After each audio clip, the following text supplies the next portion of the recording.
안녕하십니까. 송무권의 혼술이 매주 일요일 보내드리는 정가뒷담화 10월 22일에 인사드립니다. 오늘은 좀 무거운 이야기를 드려야 될 것 같습니다. 이 강서구청장 보궐선거에서 국민의힘이 패배하고 나서 그 직후에 갤럽 여론조사, 지난주 금요일에 있었죠.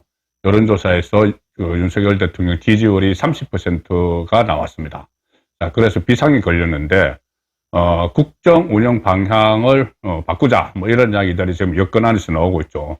국정 기조까지는 바꾸면 안 됩니다. 국정 기조는 윤석열 대통령의 국정 철학이죠. 그리고 그런 국정 기조, 지금 외교 문제나 경제 문제나 여러 가지 현안에 대한 그러니까 그 민노총과의 전쟁, 뭐 노동 개혁, 뭐 교육 개혁 이런 부분들은 그대로 가지고 가야 되는데. 국정 기조도 바꾸자 이런 이야기들까지 나오고 있습니다. 그 이유가 총선에서 이 중도층을 파고들기 위해서 또는 민주당 지지층이라도 정책에 호응하는 사람들의 표를 얻기 위해서 이런 이야기를 합니다. 자, 그런데 이것이 과연 그 방향 설정이 맞는 것인지 그 부분을 제가 갤럽 여론조사, 지금 여론조사 30% 지지율 나왔기 때문에 이런 이야기들이 나오고 있는데 갤럽 여론조사를 근거로 해서 지금 그 여권 안에서 나오는 이런 방향이 맞는 것인지 일종의 이 산토끼 잡기입니다. 보통 뭐 선거할 때 집토끼, 산토끼 이야기를 하죠. 집토끼는 기존 지지층입니다. 그리고 산토끼는 뭐 중도층 아니면은 이 상대방 진영의 유권자라도 그 진영을 지지하는 유권자라도 어느 정도 정책을 가지고 접근을 하면은 설득을 할 수 있는 그래서 뭐 산토끼 이렇게 이야기를 하는데. 지금 산토끼를 잡자는 이야기인데 과연 그런 상황인가 이것을 중점적으로 짚어보겠습니다.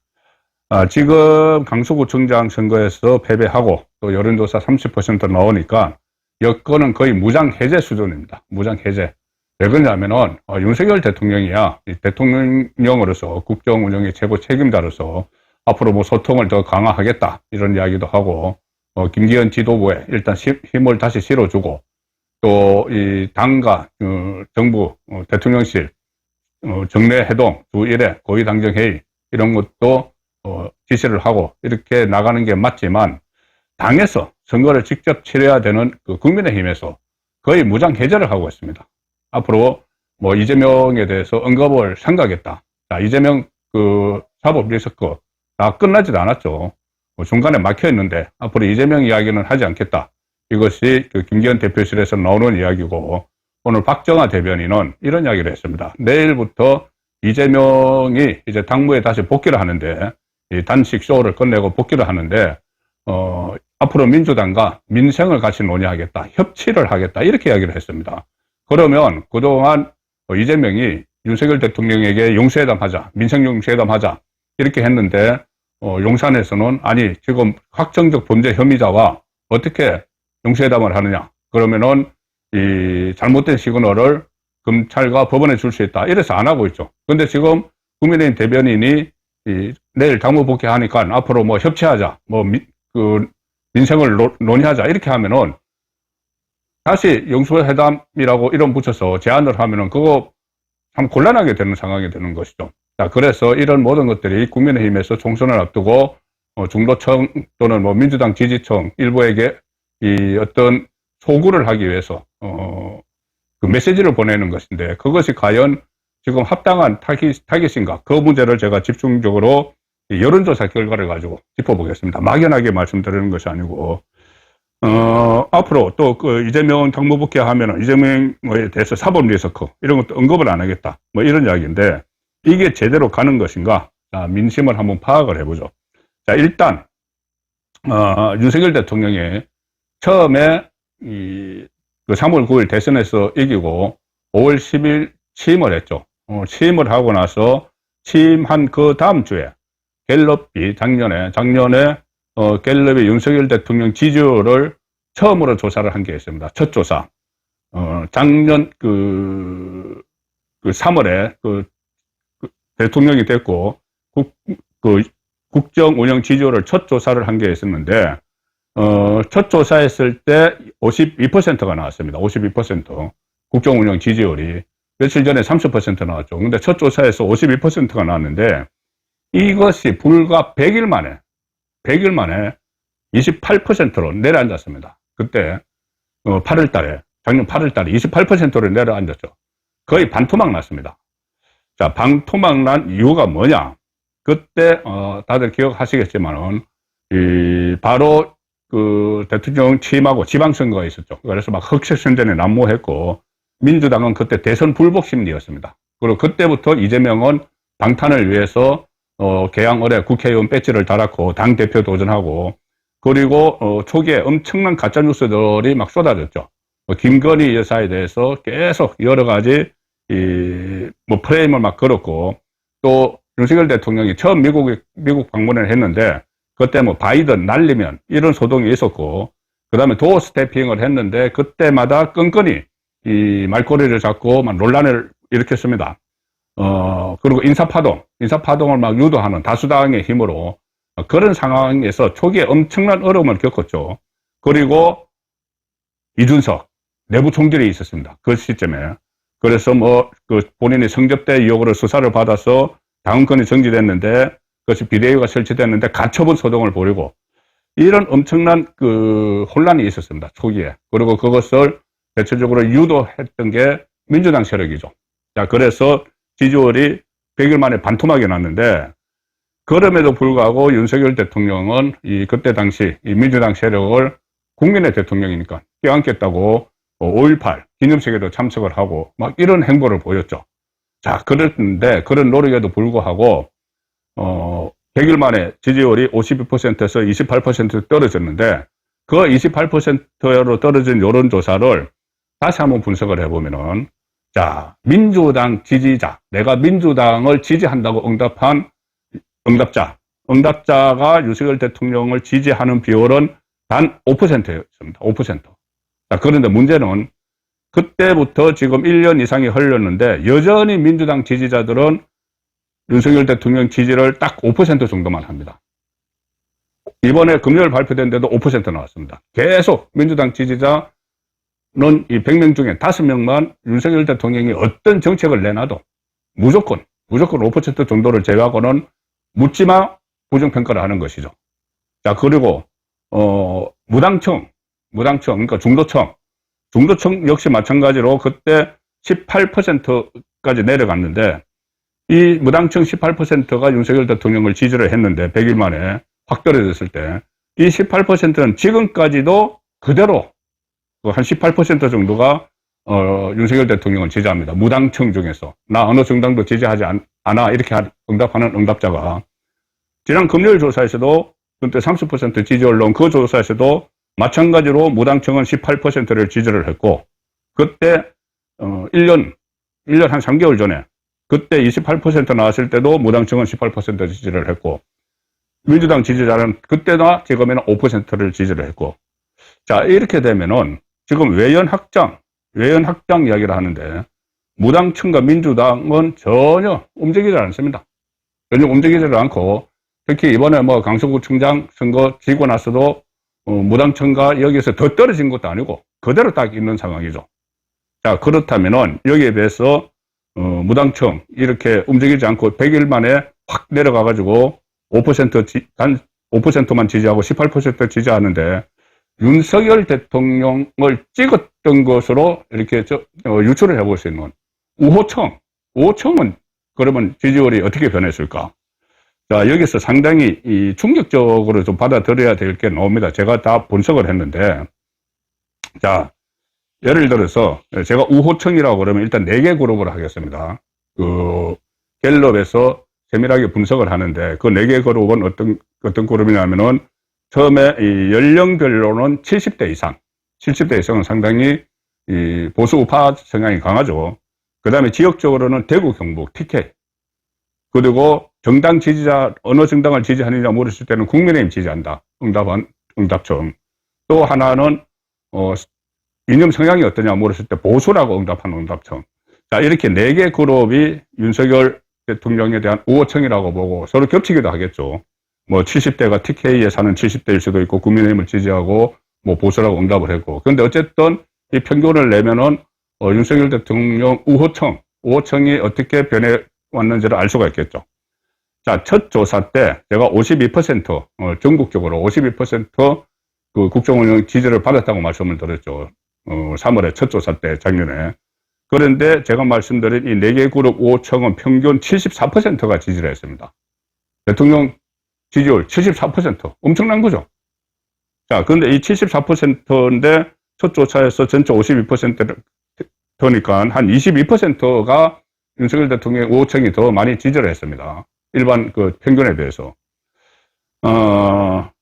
그런데 이것이 지난 금요일에 이 30% 지지가 나왔을 때, 그때 다시 제가 이 5청, 70대 TK 국민의힘 지지층 보수라고 응답한 5청을 그 조사를 해서 평균을 내보니까 55%만 지지를 합니다.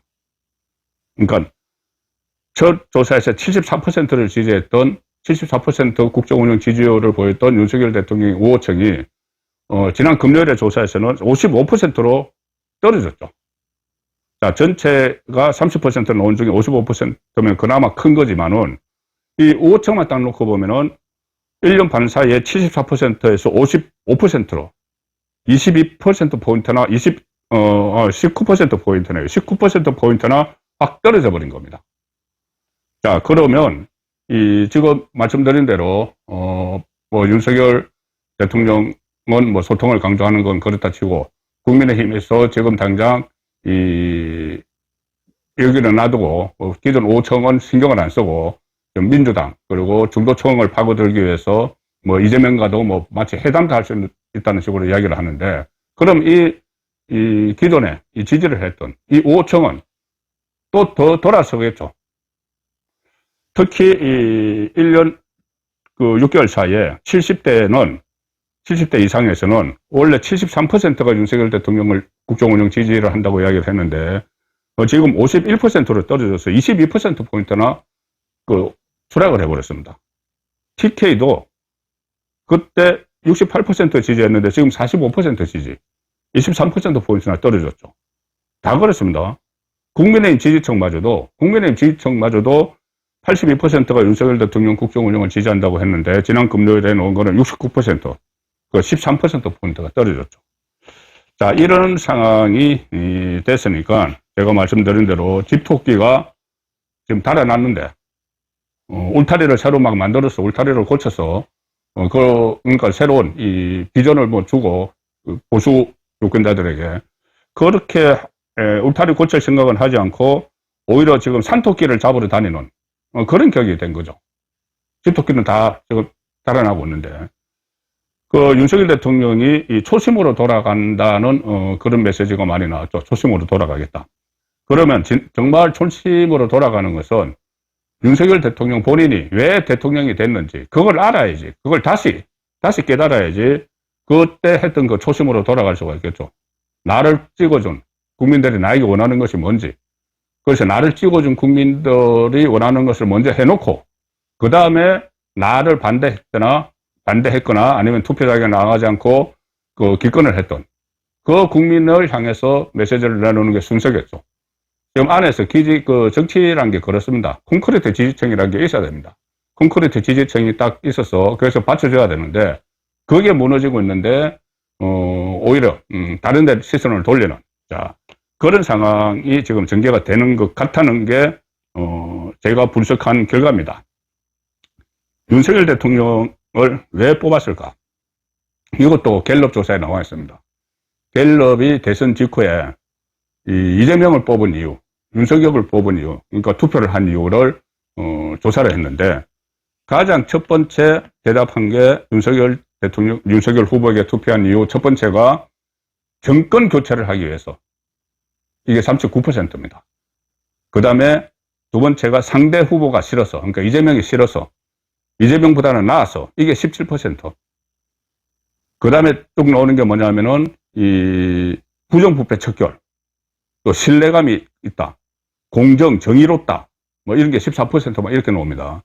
그러니까 이 결론은 뭐냐면은 윤석열 대통령이 뽑은 이유는, 정권 교체.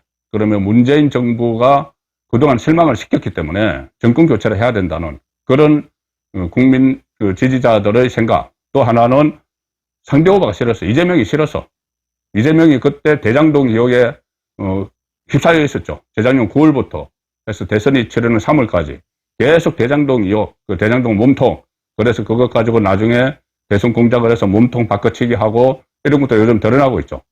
자, 그래서 어쨌든 윤석열 대통령을 대통령으로 선택한 지지자들은 정권 교체를 원했다. 그러면은 그 전과 좀 차별화를 해야 되는 것이고, 이재명의 어떤 범법 혐의들 이런 것도 좀 제대로 단절을 하고, 문재인 같은 경우에 이 반칙과 특권 이것을 좀 심판을 해라. 실망을 했으니까는 윤미향 사태, 조국 사태, 울산 선거 부정 개입, 뭐 월성원전 경제성 조작, 산업부 블랙 리스트 이런 것을 또 뭐 그 월북머리, 그 서해상 공무원 월북머리 이런 문제에 대해서 확실히 매듭을 짓고 나가야 되는데 그렇게 하지 못했기 때문에 제가 조금 전에 말씀드린 대로 우호청, 윤석열 대통령의 우호청이 무더기로 빠져나간 측면이 있습니다. 대장동 이재명도 확실히 처벌을 해라는 이런 요구가 생겼죠. 그런데 지금 문재인 쪽에서 이 문재인의 주변에서 뭐 탄핵 이야기를 꺼내고 이재명 쪽에서도 그렇고 그렇게 막 방어막을 치고 또 이재명은 뭐 방탄 조끼 입고 또 정치 판결을 받고 재판 부결시키고 이런 식으로 버티니까는 이게 지금까지 잘 안 되어 온 겁니다. 안 되어 오는 상황에서 이게 제대로 안 되니 이 기존의 우호청, 윤석열 대통령에 대한 우호청들이 속속 빠져나가는 상황인데 이 상황에서 문재인과 그 이재명에 대한 어떤 뭐 그 공정, 정의, 실천 이런 것을 사실상 포기하고 무장 해제를 해버리는 듯한 그런 모습을 최근에 보이고 있는 것이죠. 그렇게 되면은 기존 지지층은 그러면은 어떻게 할 것이냐? 자, 윤석열 대통령은 그래서 뭐 초심을 찾는다고 하는데 이 본인이 윤석열 대통령에게 표를 준 이런 5청의 이 어중을 다시 한번 잘 살펴야 되고 특히 총선을 앞두고 이 전략을 제대로 세워야 됩니다. 아직 6개월 남았으니까 일단은 이 집토끼가 지금 막 달아나는데 그 울타리를 다시 고치는 일을 먼저 해야 되고 울타리를 확실히 해서 집토끼를 완전히 확보를 해야지 그게 동력이 돼서 또 다른 일도 할 수가 있는 것이죠. 그래서 지금 당장 내일 이재명이 당무에 복귀한다고 국민의힘 대변인이 뭐 지금 협치 이야기하고 민생을 같이 논의하자 이것은 전혀 맞지 않는 어떻게 보면은 민주당의 전략에 그대로 제대로 말려드는 그런 상황이 올 수도 있다는 것을 오늘 엄중하게 말씀을 드렸습니다. 정가 뒷담화였습니다.